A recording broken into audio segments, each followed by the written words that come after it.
বিয়ের মাত্র 9 মাসের মাথায় গৃহবধূ কাজলী হত্যাকাণ্ডের দোষীদের কঠোর শাস্তির দাবিতে এলাকাবাসীর মিছিল এবং পুলিশ সুপারের কাছে ডেপুটেশন প্রদান ধর্মনগরে।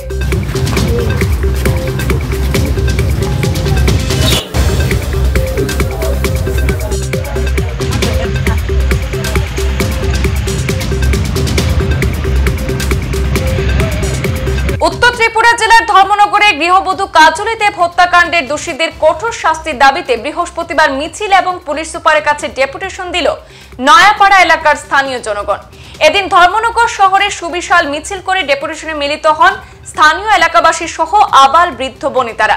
ঘটনার বিবরণে জানা যায়, গত 25 জুলাই নয়াপাড়া প্রগতি রোড এলাকার জীবনধারার বিপরীতের বাসিন্দা পেশায় স্কুল শিক্ষক বিশ্ব দাসের বাড়িতে তার স্ত্রী কাজলী দেবের রহস্যজনক মৃত্যু হয়। বাড়ির লোকজন হত্যাকাণ্ড আত্মহত্যা বলে চালিয়ে দিলেও মৃত কাজলী বাবার বাড়ির লোকজন পরিকল্পিত হত্যার অভিযোগ তুলেছিলেন। মৃতার বাবার বাড়ির অভিযোগ, স্বামীর পরকীয়ার কথা জানতে পারলে তাদের মেয়েকে পরিকল্পিতভাবে হত্যা করা হয়। তাই কাজলী হত্যাকাণ্ডে দোষীদের কঠোর শাস্তির দাবিতে আজ ধর্মনগর শহরে সুবিশাল মিছিল বের করেন এবং পুলিশ সুপার ভানুপদ চক্রবর্তীর কাছে ডেপুটেশনে মিলিত হন স্থানীয়রা। এদিকে পুলিশ সুপার এলাকাবাসীদের আবেদনে সাড়া দিয়ে ঘটনার সঠিক তদন্ত হবে বলে আশ্বস্ত করেছেন।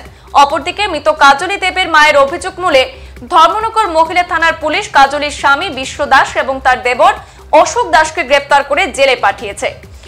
রাজ্য মহিলা কমিশনের এক প্রতিনিধি দলও মৃত কাজলী দেবের বাবার বাড়িতে গিয়ে ঘটনার খোঁজখবর নিয়ে তথ্য সংগ্রহ করছেন বলে জানা যায়। আমাদের যারা হাঁটতে পারেন না এমন বয়স্ক ব্যক্তিরা পর্যন্ত স্বতঃস্ফূর্তভাবে ঘর থেকে বেরিয়ে এসেছেন এই বৃষ্টিতে ভিজে। শুধু একটা আশা নিয়ে আমাদের এসপি মহাশয়ের কাছে আমরা একটা ডেপুটেশন দিয়েছি যে আপনারা নিশ্চয়ই জানেন যে গত 5 দিন পূর্বে আমাদের নোয়াপাড়া প্রগতি রোড এলাকায় জীবনধারার অপোজিটে বিশ্ব দাস, সে নভেম্বর মাসে বিয়ে করেছিল সেই নোয়াপাড়া অটো স্ট্যান্ড এলাকার কাজলী দেবরায়কে। কিন্তু এই 9 মাস অতিক্রান্ত হতেই দেখা যায় কাজলী দেবরায় নিজের স্বামীর বাড়িতে মৃত্যুবরণ করেছে। এখন সেই মৃত্যুর রহস্যটা কি? যেভাবে মৃত্যুর সমস্ত পরিস্থিতি দেখা যাচ্ছে যে এটা একটা হত্যাকাণ্ড। তাই আমরা হত্যাকাণ্ড না কি ঘটনা সঠিক তদন্ত করে দোষী যারা তাদেরকে কঠোর শাস্তির দাবিতে আজকে আমরা মাননীয় এসপি মহোদয়ের কাছে আমরা ডেপুটেশন প্রদান করেছি, যাতে এই ঘটনার সঠিক তদন্ত হয় এবং সঠিক তদন্ত সাপেক্ষে যে যদি দোষী কেউ হয় সেই দোষী ব্যক্তিকে কঠোরভাবে কঠোর সাজা দেওয়া হয়। একটা দৃষ্টান্ত হয়ে থাকে।